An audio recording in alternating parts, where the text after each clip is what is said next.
on Brennan. We have a lot of celebrities, famous people, interesting people that come by. Lunchbox does not care about any of them. Hey, come on in, John. Have a seat over here. Right there. That microphone right there is good for you. Good to meet you, my friend. Hey, John. Good to see you.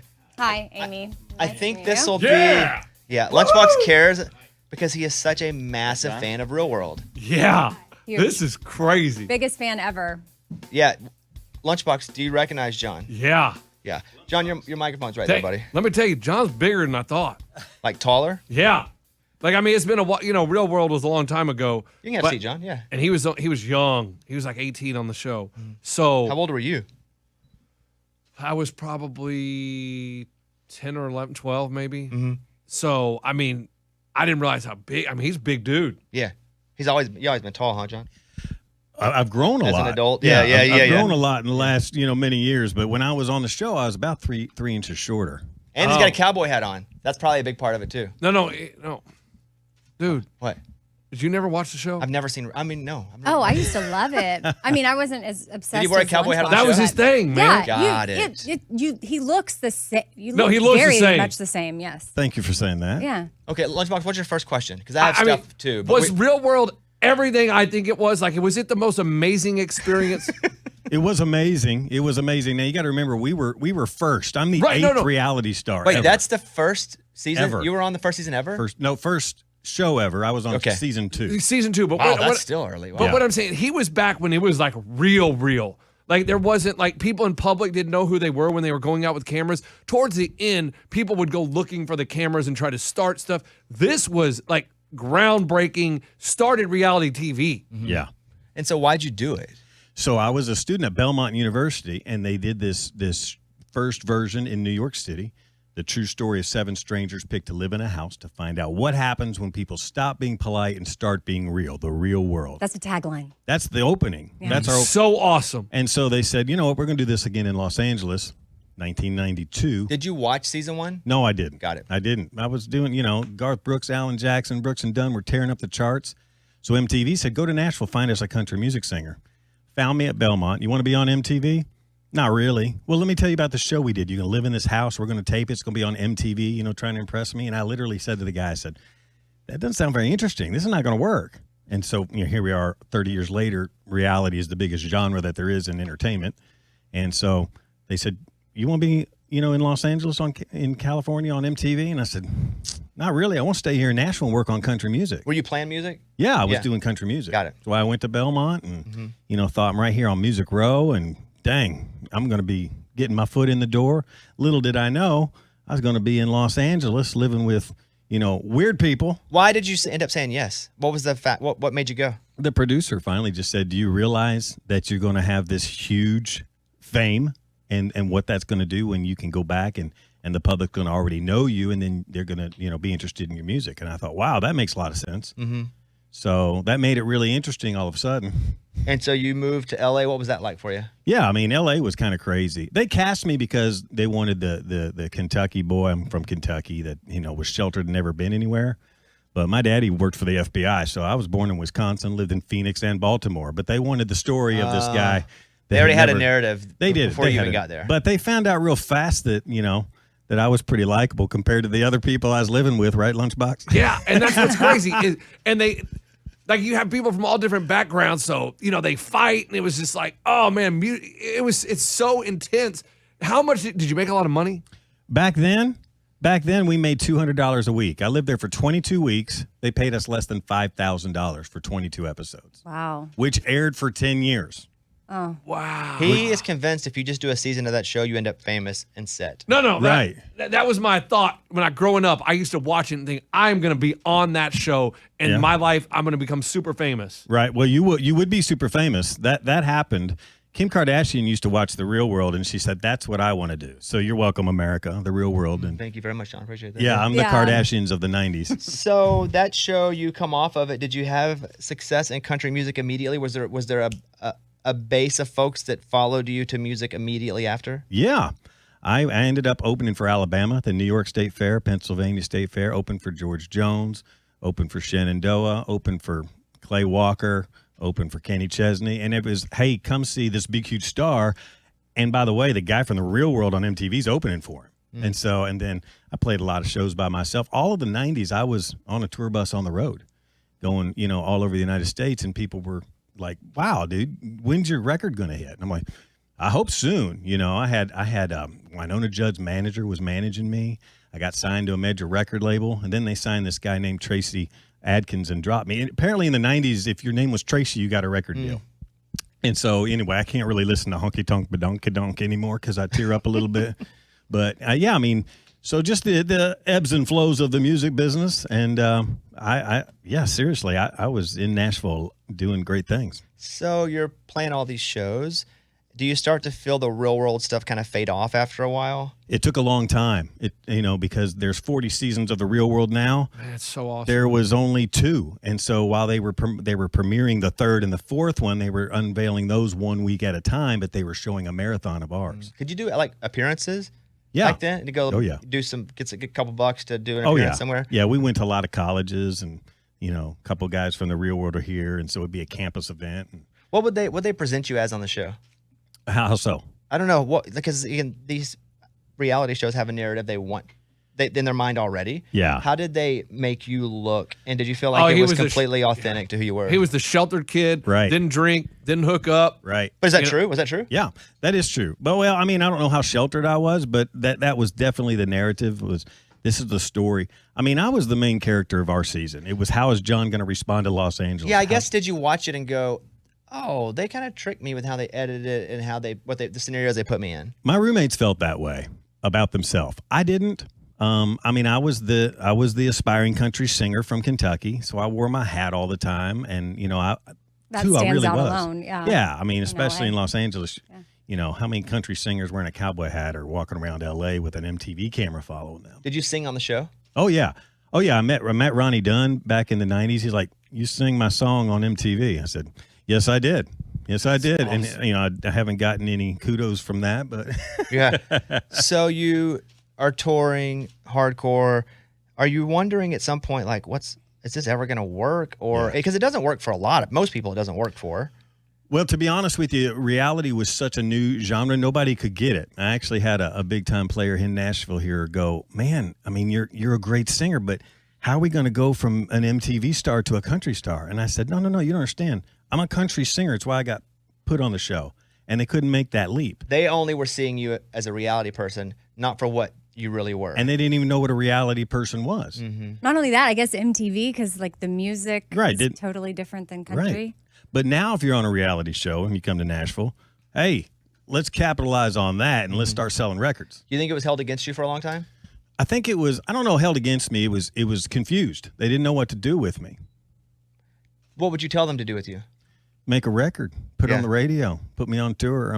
That's half the battle nowadays is, there's a new singer. Well, what do they look like? Well, what are they like? I'm the kid next door. People all the time stop me on the street and they're like, man, I feel like I know you. When I heard your voice, I knew who you were. And it's like, I grew up with you. Do you feel like that you became resentful of the industry because they couldn't make that transition from reality guy to country star? Did you feel like you were good enough? Oh, yeah. I sang great.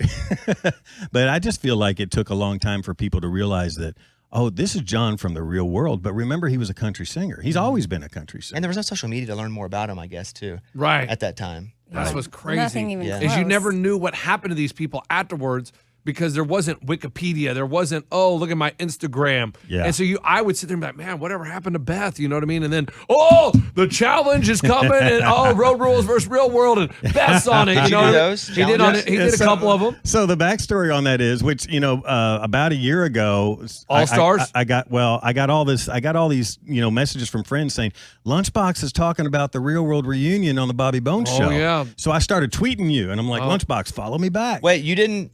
He's on The Real World and you didn't follow him back? Well, yeah. I must admit, look, you didn't know it was him? No, I don't check my Twitter a lot. Yeah. Well, I'm on Instagram's my big Bobby. You don't follow me back either, but I don't. Yeah, I didn't know who you were. If I'm being honest, because I He didn't doesn't I didn't watch the show. Like, I talk about it all the time. Huge. It's the hugest part I of saw culture. like a little bit of New Orleans or something. Oh, and then yeah. I Oh, that saw was a the guy good who one. threw the bunny in the river or something. Yeah, that was Seattle. That was Seattle. David, yeah. Yeah. So I can tell you all about it, man. Wow, Lunchbox, you are a Real World trivia. Dude, I love The Real World. You Man. loved it. I loved it. Wow. The reason I know who you are is because I was reading the story, and I don't remember if it was a news story or if it was you talking about it. And you were like, I think being on the Real World hurt me a little bit. I've had to do a lot of things in order to keep my country music career going. And I was like, that's pretty admirable. Like, the guy has a dream.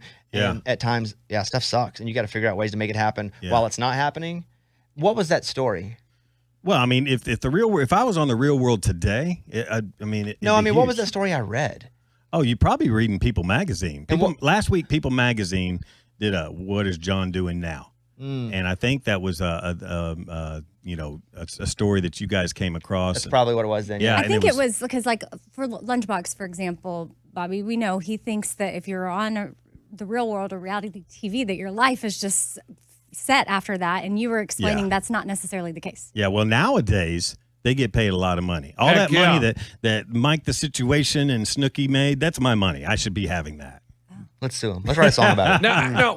Have they ever reached out to you, or you reached out to them saying, hey, I'd love to come back on Challenge All-Stars, because they bring, like, Beth went back. I mean, they bring these people back from the old seasons, and it's a lot shorter season because they have real jobs and families. So it's like 3.5 weeks of filming instead of 8 weeks of filming. Yeah. Have you any interest? I started the challenge. I was on. I get that. I was on. So what happened is they flew two of my roommates to Nashville, and we got in a Winnebago at the airport. They drove to my house in Owensboro, Kentucky, and we drove to Los Angeles in a Winnebago. And those were the first two episodes of our Real World season in 1993. And they went, wow, those episodes were incredible. We're going to do a whole spin-off season called Road Rules. Awesome. And so that was in the Winnebago. And then some years later, they had the Real World versus Road Rules, and they would compete together. And the Real World versus Road Rules challenge. I was on the first challenge. Inferno 2. And that was number 10. I was on 1, 5, and 10. You're cracking me up, Lunchbox. And so this is what I always say. I started the Real World because, the first season sucked. And I started Road Rules, and I started the challenge. And so I'm this huge MTV star, but all I ever really wanted to do is sing on the Grand Ole Opry. How do you feel about the Real World now? Well, the popularity of reality TV has grown so much that people get cast on a reality show. They don't act with a lot of integrity. Now it's like, oh, I'm going to ham it up because I'm famous. So I watch reality TV. I'm like, man, you're a poser. You're not really being true. Do you have any resentment toward the Real World itself? No, I mean, the Real World gave me a platform. I wouldn't be here on the Bobby Bones show today without, the Real World. I'd just be another singer in Nashville. Do you get tired of talking about it?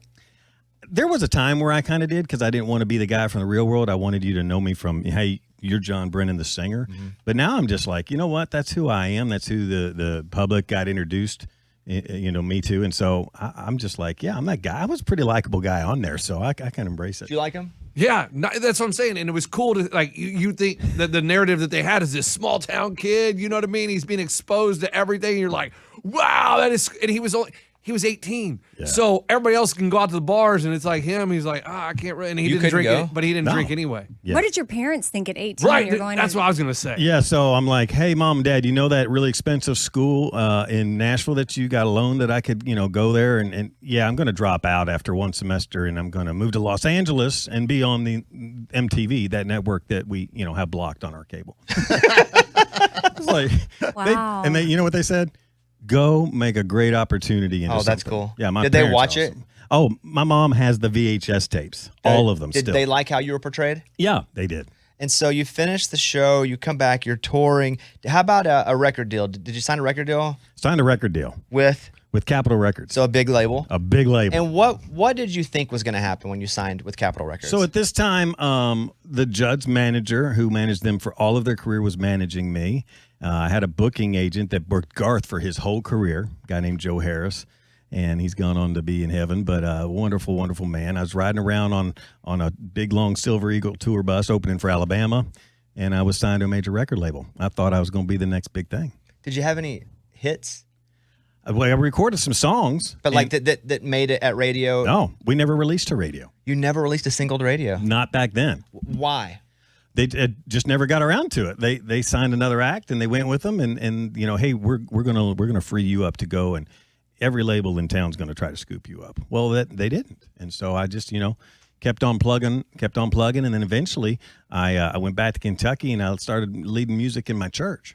And you were in the ministry for a long time. Yeah, 20 years. And did you do music the whole time? Like, Yeah. was that your thing? It was like, I had a dual role. You know, I was doing music on Sundays, and I was a youth pastor throughout the week. did you do some mad morning when this life is over, I fly away? I always liked the way it spelled or, like O''ER. I actually sang that song in a church in Nashville last week. So wow. so he does know that one. It's a little something I know, you know. So you're in ministry, but are you ever thinking I want to get back in and really dedicate myself to country music again? Yeah, Was I that the goal? wanted to. I wanted to badly, and I kept having the itch. And every time I drive from Alabama to Kentucky to see family, I drive right through Nashville, and I go, man, I got to get back here. Like this is where my desire, my goals are. And What brought you back? Just honestly, a few years ago, MTV rang me and said, we're going to put everybody back together for a homecoming. Would you be interested in moving back in the same exact house in California with your roommates? And I said, are you crazy?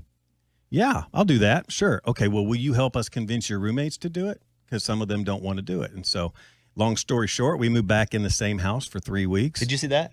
I watched a little bit of it, didn't catch all of it. Wait, you're Wow. Mr. Diehard. Wait, Listen, Yeah. man, what? What listen. happened, Lunchbox? He became a dad or something. Yeah, that's the problem. Yeah. I don't have as much free time. Yes, you do. You take 4-hour naps. But anyway, was it as hard as when you're Wait, older? I have more Yeah, music we're questions still real on quick. this. I'll Yeah. come back to you. Hold on 1 second. but you just No, okay. No, I'll get a question here. Got it. So you're doing that, and then do you move back to Nashville after that?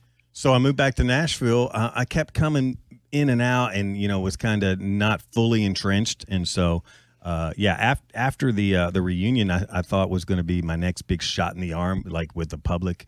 And it didn't turn out to be quite as watched because diehard fans weren't didn't watch watching the show. And so, I just said, you know what? It's on you, man. Go record some songs and just get back to Nashville and just say, I'm all in. One more shot. I mean, I'm all in. This is what I want to do. This is where I feel comfortable. This is where my goals are, and here I am. You made your Opry debut this year. It was last July, 2022. right? A year ago. So how did that work out? How'd you get the call? So John Conley, Opry member, legend, Rose-colored glasses. rose-colored glasses, had a #1 hit called "I'm Only in It for the Love" back in 1984. I love the song. Been listening to country music my whole life.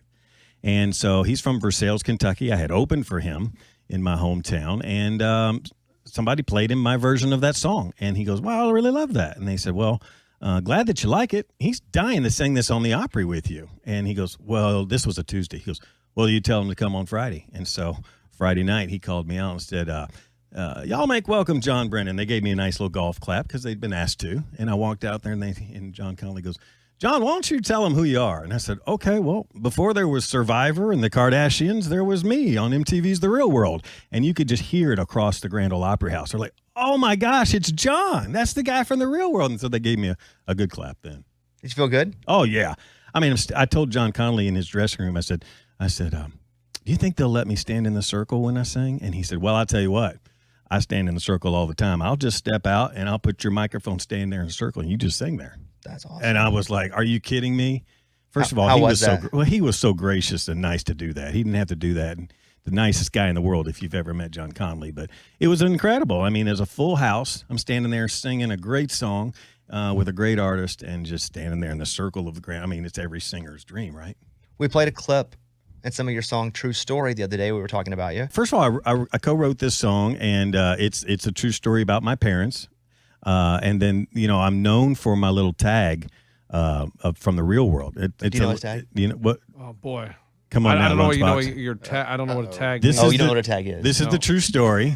Of 7 strangers picked to live in a house. But when they asked me to do that on The Real World, they said, John, sing that in your most Dwight Yoakam voice. So I got about 3 lines into it, and they took one little clip, and this is the true story, and then me going, true story.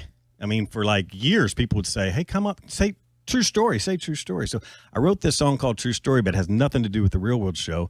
It's a true story about my life and my parents. But I thought, you know what? That'd be, a little snarky to put True Story as my song. And I'm proud of that song, and it's doing really well on Positive Country Radio. It's actually starting to enter the mainstream radio chart, and I love it. I'm really proud of how it's turned out. That's super cool. We host a national countdown show that's played in like a few hundred cities, and we're actually going to feature that song. And it's Thank you. Let's go! Are you really? Yeah. That's what I'm talking about. We did- Lunchbox, can you be my hype man? Exactly. It scared me, actually. Yeah. We have a Spotlight Artist of the Week. We always spotlight a song nationally, and we're going to put your song True Story in there I'm so honored. and play it nationally. Man, thank you. Yeah, it's really awesome. And love that you're still going, right? Like, 'cause in life, generally, there's a lot of reason to quit doing a lot of things. Yeah. And if you love it and you find a way to keep doing it, either it works out or you're doing something you love anyway. Yeah. And that's also a win. I love it. I mean, there's so many cool things that happen because of this. Like I drive Uber, so I'm driving past Zany's last night, yesterday afternoon with some passengers, and I see a friend of mine's name on the marquee. So Theo Vaughn is Oh yeah, he's good road rules. yeah, he started on Road Rules. That's right. He started on Road. Wait, you know Road Rules, but you don't know the real. No, world? I know Theo. I saw him at a restaurant. So I but I only texted- know him from TikTok. So I texted him. I'm like, hey, dude, if you're in Nashville, I want to come to your show. And my passengers go, did you just text Theo Vaughn? I'm like, yeah. He was on the Road Rules, and he's a friend of mine from way back. And they were freaking out. So last night I went and saw Theo Vaughn. But, there's this network of for instance, when I met Garth Brooks for the second time, he goes, we've met before. And I'm like, That's a good impression. I'm like, Yeah. That's a good impression. Hey, John, how you doing? I'm like, hey, Garth. And he's like, we've met before. I'm like, yeah, we've met. And so, one day I'm sitting there and I look at my Instagram messages and Shooter Jennings with a blue check mark texts me and similar to what Lunchbox just said, are you going to be on these reunions? Are you going to be on That's cool. All Stars? And I'm like, Shooter's Waylon's son. yeah. And so, And good producer, but yeah. a Grammy Award winning Yeah. producer. Yeah. So I immediately messaged him back. I said, is this Shooter Jennings? Because I need you to know something. I only sing country music because my dad loved your dad. And he says, I'm a big fan of you on The Real World. And if you ever come to Los Angeles, look me up. I'm like, man, I never come to Los Angeles anymore.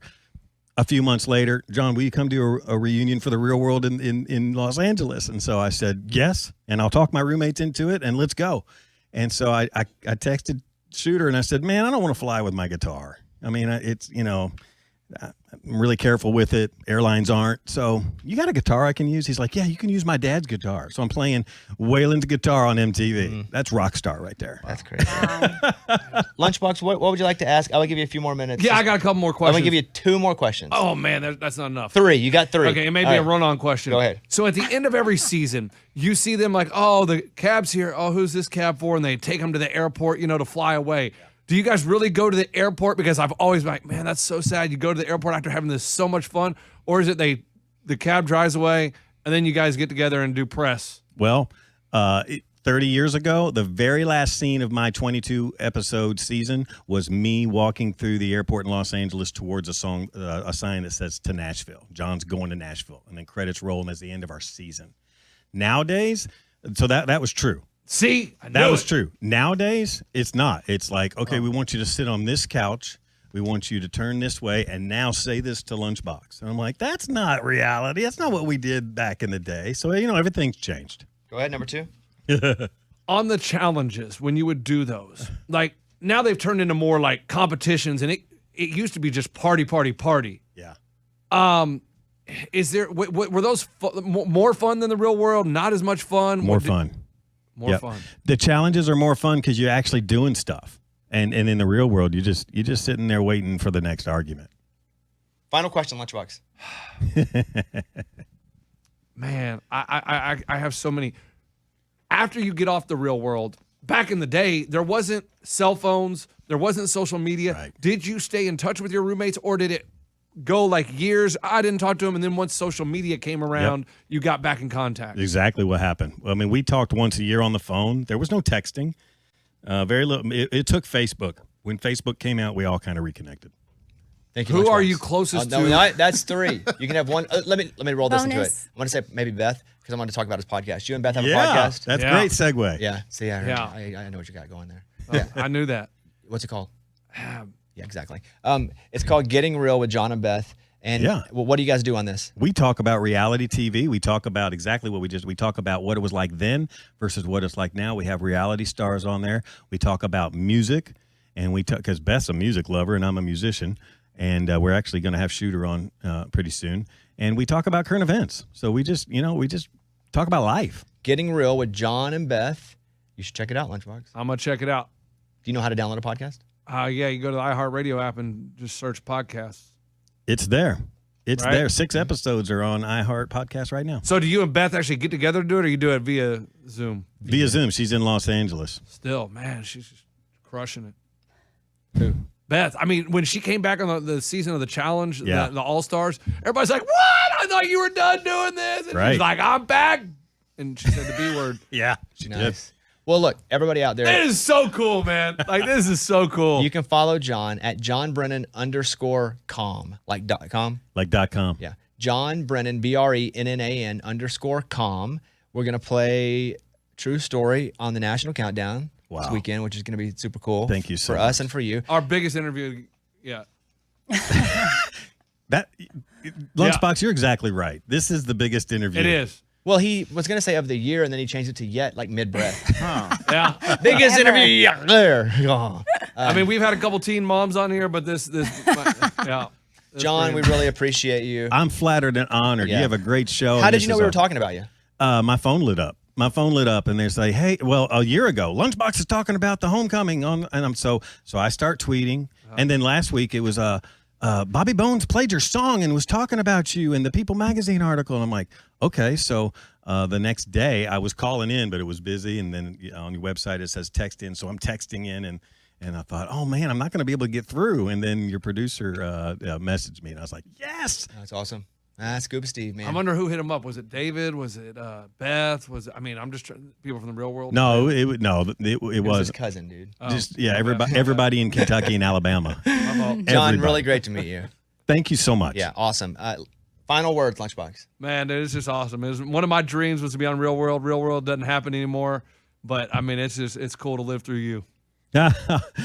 Man, let's be friends. Like, let's hang out. And my next big dream is for you to be saying, and now here's John Brennan on the Grand Ole Opry. That would be a good. I would love to go back. That would be a good one. I mean, I can say it, but you won't be there. I mean, I can say it right now, but it won't matter. But yes, I hear what you're saying. John Brennan, there he is. Go follow him. We'll put the link up to his stuff on our website too. Thank you, John Brennan. Thank you so much. It's about